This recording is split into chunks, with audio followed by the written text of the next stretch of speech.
Hi, welcome to my channel. I hope you're doing good. And this week's video is going to be a book review for Nimue Free Merlin by Anne Kate Sullivan. So I'm finally going to do the book review for this. I've been waiting a while to do it just because I've been kind of busy. So it has been a little bit since I did finish the book. I finished the book in February and it's May, so it's been a couple months since I last read the book. I did read the book as an ebook, so I don't have the physical book with me. So yeah, I still kind of have like the story still fresh in my mind, so I'm just going to kind of share my thoughts with you. You know, the stuff I did like, stuff I didn't like, my overall thoughts of the book at the end, and you know, stuff like that.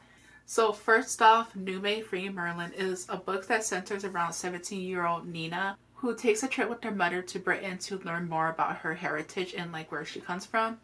And while she is there, she ends up getting in contact with the mysterious woman who tasks her to find Merlin and ultimately free him from his imprisonment so that Merlin can come and like save the world from the darkness that is already kind of looming over it. The book does have fantasy. I don't know if I would call it fantasy. It's not really like, because it does follow Celtic traditions and like stuff like and spiritual elements. So I don't know if I'll call it fantasy, but it does have that very fairy tale feel to it, and it does follow Arthurian legend. So overall, I did end up rating this book a 3 out of 5, and a 3 out of 5 for me is an okay book. Like I said at the beginning, there were some things that I did really like, and then there were some things that I didn't really enjoy. And because it did kind of like level out, that's how come I rated a middle rating, which is the 3.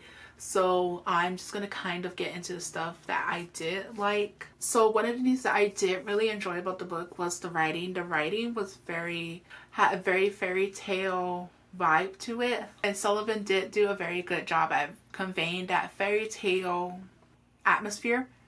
That is what I would say, atmosphere. She especially had a lot of word choices that I enjoyed, so aided in crafting that fairy tale, fantasy, and magical environment that kind of allowed me to like sink easier into the story. And because she was able to craft that tone and atmosphere very easily, I also got to see a lot of Nina's traits, such as her hopeless romantic traits, determination to like complete certain tasks, and that is why I really did like her writing. But like at some point the writing does kind of, like I said, balance out between things I did like, things I dislike. I like the word choices and like the writing itself. At certain points in the book, the writing does kind of feel like it's jumbling over itself. A lot of complex sentences paired with like unique wording made it kind of hard to understand what was happening. There's nothing wrong with having complex sentences. I do enjoy reading complex sentences because I just do. But sometimes complex sentences kind of do get in the way of like the storytelling a little bit, especially when it comes to pacing. It makes things feel more slower than they actually are. Like I said, writing was just one of those things that it kind of just clashes with each other at certain points, and then some points it does work. It just was one of those things that kind of evened out throughout the book.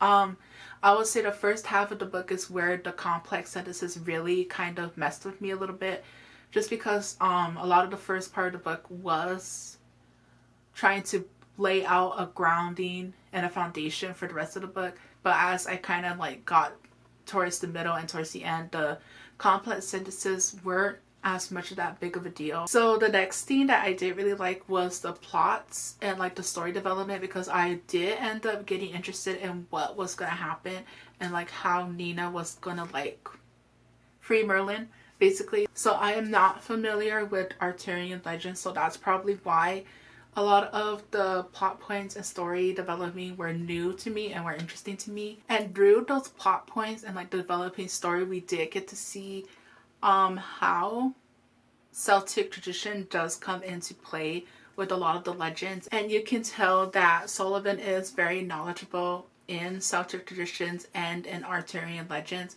and is able to combine the two without making it feel like a textbook. Basically like a textbook kind of feel. It felt more like a story, even though there was a lot of information being thrown at you.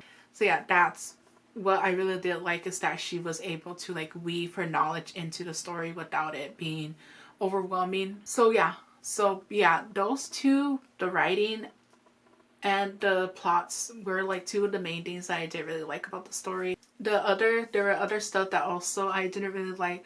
One thing that I didn't really like was the characters. They felt very one-dimensional, and that they were just, how would I say it? That the plots were moving them and they weren't moving the plots, if that makes sense. They just felt like they weren't moving on their own, is how I kind of would say it. Unfortunately, that kind of made me a little bit sad, because I felt like we could have seen more depth to like Merlin, and to see more depth to Nina and to other characters. I felt like there just could have been more that could have been given, or like paced in a certain way. And along with like the characters, pacing was also something I kind of did notice for myself. I would say that at times pacing was like too fast for any development to like happen with the characters, and then there are other times where pacing was kind of slow, that kind of interfere with, like, again, with the characters a lot. And a lot of times pacing paired with like the complex sentences, like I mentioned before, it really created like a very fast-paced environment in the book that made it to where you couldn't really take in a scene that much before you moved on to the next one. And then same thing with that, when you moved on to the next scene, it happened so fast to where you couldn't take in stuff a much. Then you just quickly move on to the next scene. So like, because of that fast pacing, we really didn't get much of that development that could have been helpful. And it often left me kind of just confused at some parts. I really don't know what else to say. Just like pacing kind of did interfere with a lot of stuff in the story. So yeah, overall, that is kind of why I rated it a 3. Like I said, just because there's a lot of things that I did like that did help me get further into the story. And then there's also things that I really wasn't a fan of that did kind of interfere with my reading experience. So yeah, that is pretty much the spoiler-free end of this. Like, my overview thoughts of the story itself, like I said, I really did enjoy this book, because like I said, the writing was very interesting. I did like the writing. I did like how Sullivan was able to like weave a story with a lot of information, but there's just like some things in here that did interfere with my reading experiences, the characters, and the pacing. So yeah, thank you for watching if you're only gonna watch the spoiler free part, and I'll see you next time. Okay, so this is gonna be the spoiler part. So like I said, I read this book like a couple months ago, so I'm probably not gonna have everything fully remembered. I think it's remembered. But I'm just gonna talk about the scenes that kind of also aided in like this review.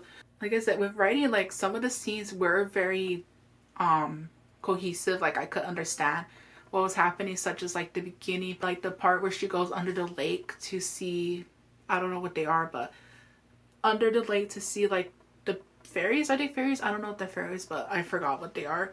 Sorry about that. But where she's like under the lake and she's like with that group and like just discussing like her choices and stuff like that.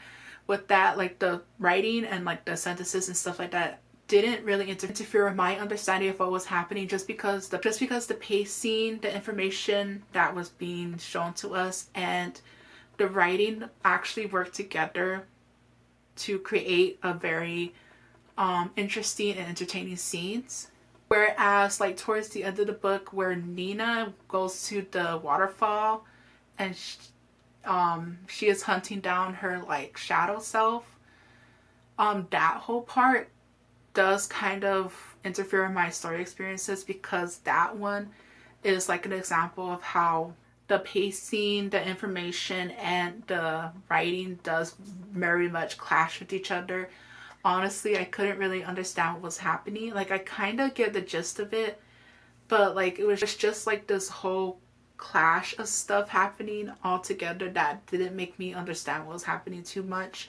So I felt like that part could have been better if it was like slowed down a little bit, and if like information was kind of chipped down to be more biteable. I think that was kind of like the two main areas of writing that I did take notice of.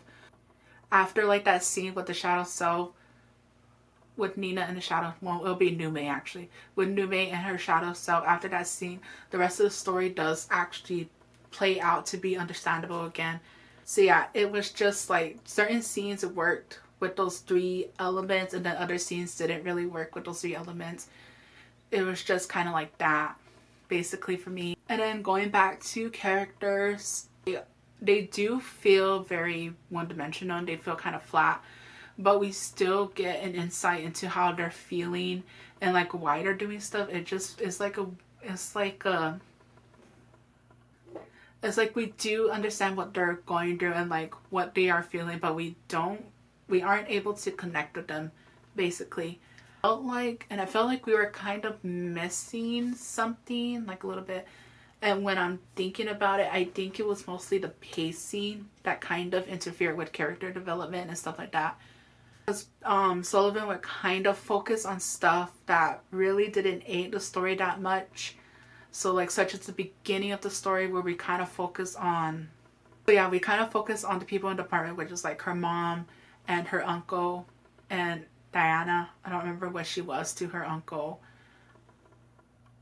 But yeah, we kind of focus on them for the good first part of the story, but then we never really see them again in the rest of the story. So it's like kind of like building up their characters, even though we're not going to see them until like the end. And then there are areas in the story that were kind of fast paced that could have been slowed down and like taken some time to like read more about it. But because that didn't really happen, and because they were fast paced, we didn't really get to see a lot of how Nimue and Merlin will react to it, to that particular scene, and like how they felt about it. We just kind of glanced over the scene that could have been helpful and move on to the next one. So yeah, I think pacing was one of the things that really interfered with character development and like focusing on things that didn't really aid in the story. I think that's what it was. I did continue reading because I did love the writing. And what else was it? It was the writing and the knowledge that Sullivan had. Those two things together were very strong in helping me continue to read the book. If you read the book, let me know what you think about it. What are your thoughts on it? Because I'm interested in seeing how other people react to this book, because I do see it as like a really either like it or don't like it type of book. So yeah, that's pretty much it. Thank you for watching. Like and subscribe, and I hope you have a nice day, morning, and night. Bye. Later.